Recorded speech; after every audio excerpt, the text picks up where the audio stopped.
So it's the International Day of UN Peacekeepers. Could you tell us your story and how it's led you to doing the work that you're doing today? Well, I'm a mother of 4 children, and my oldest son, Breck, loved gaming, technology, computers, science, and he would, of course, game with friends from school. And there was one day when I was cooking dinner, and I overheard an older-sounding voice within the gaming group, and I didn't recognize it as one of Breck's friends. And when I questioned him, he just said it was one of the guys. He ran the server.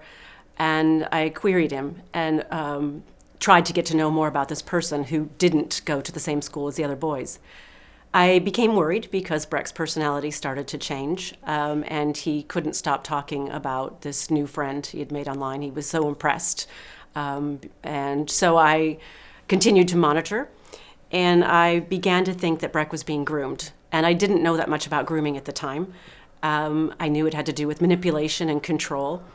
And I felt that that's what was happening within the gaming group. I did everything I could during that time frame, speaking with teachers, school nurse, school librarian, school vicar. I talked to my son's tutor, but nobody saw him as being a vulnerable child because he was an everyday schoolboy who was pleasant, kind, clever, wasn't showing any vulnerabilities. And so I wasn't getting the advice that I needed. I even phoned the police to report my concerns, giving a lot of details about the person I was worried about.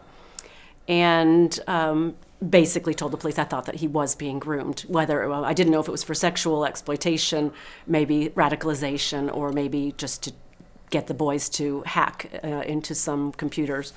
So I sort of felt like I was an overworried, paranoid parent because nobody was believing me or getting as alarmed as I was. But I was so worried that I kept pursuing and even met up with other parents. And we had an intervention meeting with the boys, sitting them down, talking to them about our concerns. And they even had a sort of what was called an e-safety assembly at their school at the time. And when I asked Breck how it was, he just looked at me and he went, "So boring, Mom. It's so boring." Because it was rules, it was grown-ups telling them what to do, what they shouldn't do, and they just weren't taking it on board. I, at one point, thought everything was better because I forbade my son from talking to this person that I was so worried about. But the worst thing that happened then is that it went underground and became more secretive. And I didn't know it, but this predator sent Breck a secret phone so they could communicate secretly, and he was feeding a lot of misinformation and lies and befriending him, and I thought I had fixed the problem. So unfortunately, Breck was lured to the predator's flat where he was brutally murdered. And so as the police investigation unfolded in this most horrific, time for our family, there were so many things that came out of Breck's story that I felt needed to be taught to the world, to children, to parents, to teachers, even to police. We learned so much. One of the things was understanding more about grooming and recognizing those signs. Another thing is where to go to report, where to get help. I didn't know about CEOP at the time, the Child Exploitation and Online Protection Agency. I didn't know they existed, and I should have because I worked within a school setting. I also learned that the predator was actually only 18 years old, and so for this reason, I don't think the boys considered him predatory because he was a teenager like they were. We think of a predator as being some creepy old man possibly, but actually it was a teenager like them. The other thing I learned, is people didn't recognize that boys can be groomed too, because there were a lot of news stories of girls being groomed by gangs. And so that's what people envisioned grooming being. So I think also recognizing that everyone's vulnerable. That means we're human. So I set up the Breck Foundation. I founded it so that we could kind of share Breck's story to help others. And originally, I thought it would just be about educating in schools. And so I educated in schools as much as I could, traveling around the UK and speaking out about all of the lessons that we had learned. it then moved on to sort of not just about awareness, but bringing up, educating children and the adults in their lives.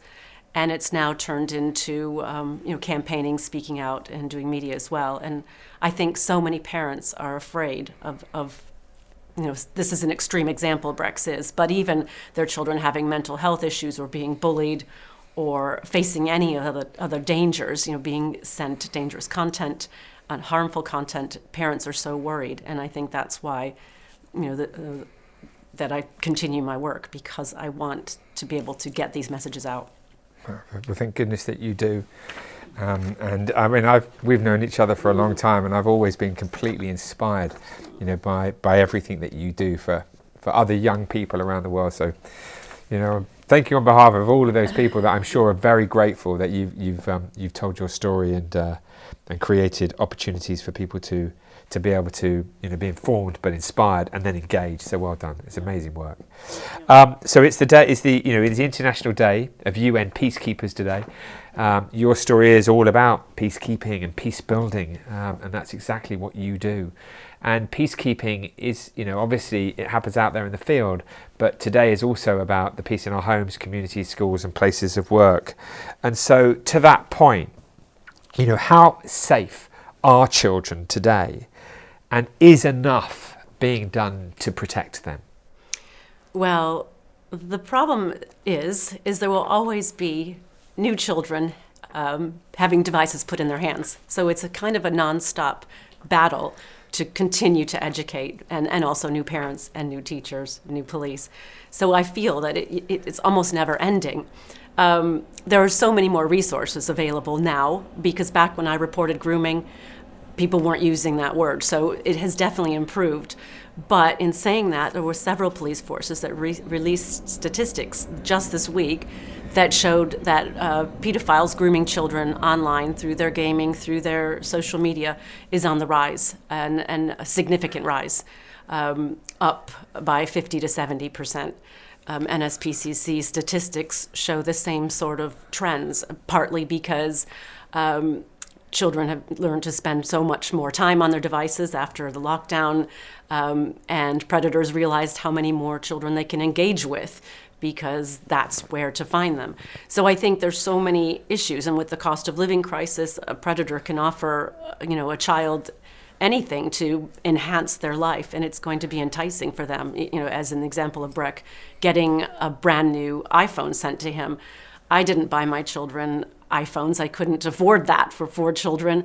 And so when Breck got that from the predator, it made it, it made it feel like a special friendship. So predators will do that, offering those gifts. So I think as much as we're all trying together collectively to make things better and safer, there's still so many platforms, new platforms and new apps that children have access to. It's a battle to keep them as a safe place. And I think one of the things that's so important is to ensure that the online safety bill that's being debated in Parliament at this time, it has to be all that it can be. We have to have the amendments go through. We have to have this safety put in place for children. The age assurance, a safety by design, creating apps and platforms that have those safety elements from the start, rather than trying to back the safety in, and making sure that the internet is the safest place that it can be for children. Okay, so it sounds like there's an effort going on out there because of people like yourself pushing hard. There's a lot of us pushing hard. There's a lot of people pushing hard. So let's hope that everybody's listening, and as you say, the bill goes through exactly as you want it to.